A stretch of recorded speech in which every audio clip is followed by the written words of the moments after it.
നമസ്കാരം. ഇപ്പോൾ തൃപ്പുലിയൂർ മഹാവിഷ്ണു ക്ഷേത്രത്തിലാണ്.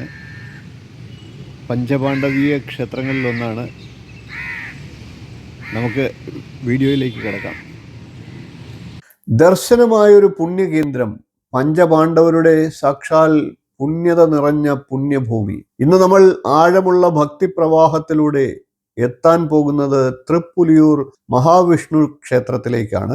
നമസ്കാരം ഭക്തജനങ്ങളെ, നിങ്ങളുടെ പ്രിയപ്പെട്ട യൂട്യൂബ് ചാനലിലെ തീർത്ഥയാത്രയിലെ ഇന്നത്തെ വീഡിയോയിലേക്ക് ഏവർക്കും ഹൃദ്യമായ സ്വാഗതം. ഇന്ന് നമ്മൾ പര്യടനം ചെയ്യുന്നത് കേരളത്തിലെ പ്രാചീനവും ഐതിഹാസികവുമായ തൃപ്പുലിയൂർ മഹാവിഷ്ണു ക്ഷേത്രത്തിലേക്കാണ്.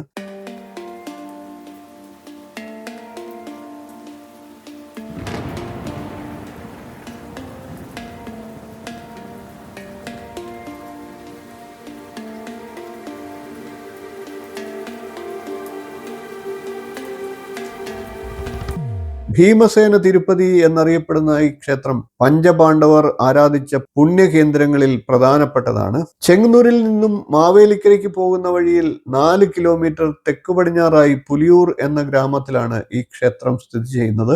ഐതിഹ്യപ്രകാരം അജ്ഞാതവാസകാലത്ത് പഞ്ചപാണ്ഡവർ ചെങ്ങന്നൂരിനടുത്തുള്ള പാണ്ഡവൻപാറയിൽ താമസിച്ചു എന്നാണ് വിശ്വാസം. അവിടെ നിന്നും ഓരോരുത്തരും അടുത്തടുത്തുള്ള 6 ക്ഷേത്രങ്ങളിലും ആരാധന നടത്തിയതായിട്ടാണ് വിശ്വസിക്കുന്നത്. പാണ്ഡവൻപാറയും മറ്റും മുൻപ് വീഡിയോ ചെയ്തിരുന്നു.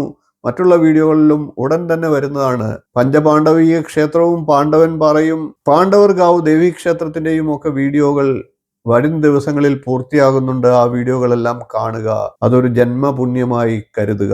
ഇപ്രകാരം പഞ്ചപാണ്ഡവന്മാർ പാണ്ഡവൻപാറയിൽ താമസിച്ച് അവിടെ നിന്നും 6 അടുത്തുള്ള ഓരോ ക്ഷേത്രങ്ങളിലും ആരാധന നടത്തി എന്നാണ് വിശ്വാസം. അവർ ക്ഷേത്രങ്ങൾ നിർമ്മിക്കുകയും അവരാണ് അവിടെ പ്രതിഷ്ഠ നടത്തിയതെന്നും ഒക്കെ വിശ്വാസമുണ്ട്.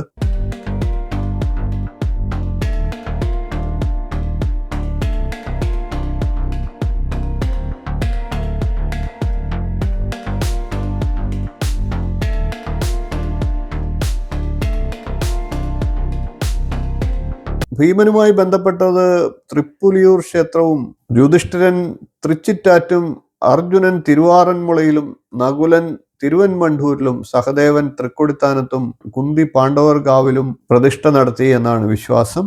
ഈ 6 ക്ഷേത്രങ്ങളിലുമുള്ള ദർശനം ഒരു ദിവസം പൂർത്തിയാക്കുന്നത് ഭക്തജനങ്ങൾ വലിയ പുണ്യമായി കണക്കാക്കുന്നു. ക്ഷേത്ര ചരിത്രവുമായി ബന്ധപ്പെട്ട കാര്യങ്ങളൊന്ന് പരിശോധിക്കാം. സപ്തർഷികളുടെ അനുഗ്രഹം ഈ ക്ഷേത്രവുമായി ബന്ധപ്പെട്ട് കിടക്കുന്നു. തൃപ്പുലിയൂർ ക്ഷേത്രത്തിലെ മഹാവിഷ്ണു രൂപം നരസിംഹഭാവത്തിലുള്ള ഉഗ്രമൂർത്തിയാണ്. ഐതിഹ്യപ്രകാരം സപ്തർഷികളാണ് ഈ ക്ഷേത്രത്തിൽ പ്രതിഷ്ഠ നിർവഹിച്ചത്. പിന്നീട് വ്യാഘ്രപാദ മഹർഷി ഇവിടെ വസിച്ച് പൂജകൾ നടത്തിയത് ക്ഷേത്രത്തിന്റെ വിശിഷ്ട ചരിത്രമാണ്. തലനാമം പുലിയൂർ എന്നത് ലഭിച്ചതിന് കാരണവും ഇതിലൂടെയാണ്. വ്യാഘ്രം എന്നാൽ പുലി. മഹർഷിയുടെ പുണ്യവും സാന്നിധ്യവുമാണ് ഇതിന്റെ അടിസ്ഥാനം.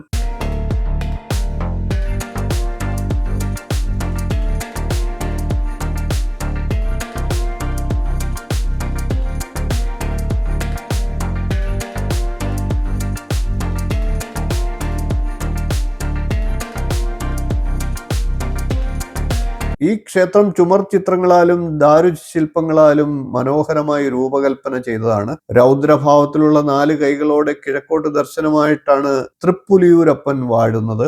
ഗണപതി, അയ്യപ്പൻ, ശിവൻ, കൂവളത്തപ്പൻ, യക്ഷിയമ്മ, നാഗങ്ങൾ, രക്ഷസ് എന്നിവരാണ് ഇവിടുത്തെ ഉപദേവതകൾ. നിത്യേന 5 പൂജകളും 3 ശിവേലികളുമുണ്ട്. ഭക്തജനം തൃപ്തരാകുന്ന വിധത്തിൽ ഇവിടുത്തെ പൂജകളൊക്കെ അതിഗംഭീരമായി നടത്തുന്നു. ഓം നമോ നാരായണായ, സകല ദുർമതി നിവാരകായ, ദർശനമേകുക തൃപ്പുലിയൂരപ്പ, പുണ്യകേന്ദ്രമാം ആയുർക്ഷേത്രേ നമഃ. ഇവിടുത്തെ ഉത്സവങ്ങൾ എന്തൊക്കെയാണ് എന്ന് നമുക്കൊന്ന് പരിചയപ്പെടാം. മകരസംക്രമനാളിൽ ഇവിടെ 1000-ൽ പരം കാവടികൾ അണിനിരക്കുന്ന കാവടിയാട്ടം നടക്കുന്നുണ്ട്. ഇത്തരത്തിൽ കാവടിയാട്ടം നടത്തുന്ന ഏക വിഷ്ണു ക്ഷേത്രം കൂടിയാണിത്. കൂടാതെ കൊടിയേറ്റുത്സവം, മകരമാസത്തിൽ 10 ദിവസം നീണ്ടു നിൽക്കുന്ന കൊടിയേറ്റുത്സവവും ഇവിടെയുണ്ട്. അത്തനാളിൽ കൊടിയേറി, തിരുവോണനാളിൽ പമ്പാ നദിയിൽ ആറാട്ടോടെ സമാപനം. ഭക്തജനങ്ങൾക്ക് ആഴത്തിലുള്ള അനുഭവം നൽകുന്ന ഈ ഉത്സവങ്ങൾ ക്ഷേത്രത്തിന്റെ മഹത്തായ ആചാരപ്രകാരം ശ്രദ്ധേയമാണ്.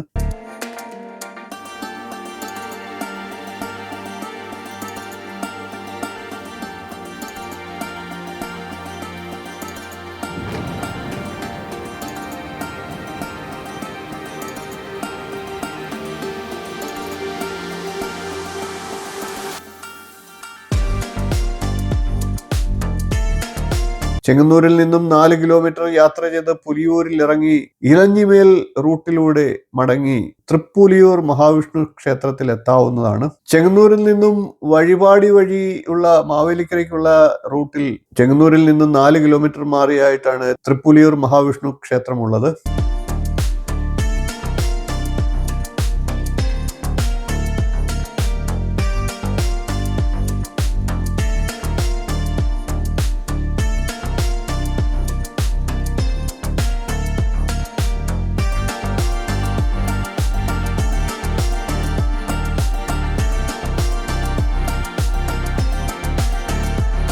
ഭക്തിവേട്ടയുടെ പാതയിൽ എല്ലാ വർഷവും ഈ പുണ്യകേന്ദ്രം സന്ദർശിക്കുമ്പോൾ ഭീമസേന തിരുപ്പതിയുടെ ദർശനം ഹൃദയത്തിനും ആത്മാവിലും ഒരു വിശുദ്ധ പുഷ്പം പോലെ വിരിയുന്നു. ഓം നമോ നാരായണായ ഭഗവാനായ പുണ്യകേന്ദ്രം തൃപ്പുലിയൂരപ്പനേ നമഃ.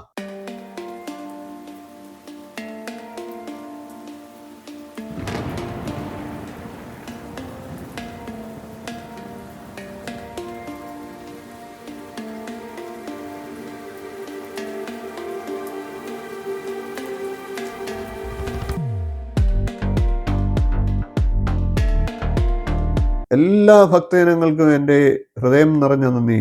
ഈ വീഡിയോ ഇഷ്ടപ്പെട്ടാൽ ഒന്ന് ലൈക്ക് ചെയ്തേക്കുക, ഷെയർ ചെയ്യുക. തീർത്ഥയാത്ര എന്ന ചാനൽ ഒന്ന് സബ്സ്ക്രൈബ് ചെയ്യുക, നോട്ടിഫിക്കേഷൻ ഒന്ന് ഓൺ ചെയ്തു വെക്കുക. തൃപ്പുലിയൂരപ്പൻ എല്ലാവരെയും അനുഗ്രഹിക്കട്ടെ. ഇനിയും ഇതുപോലുള്ള ക്ഷേത്രവിശേഷങ്ങളുമായി നമുക്ക് വീണ്ടും കാണാം. നന്ദി, നമസ്കാരം, ശുഭദിനം.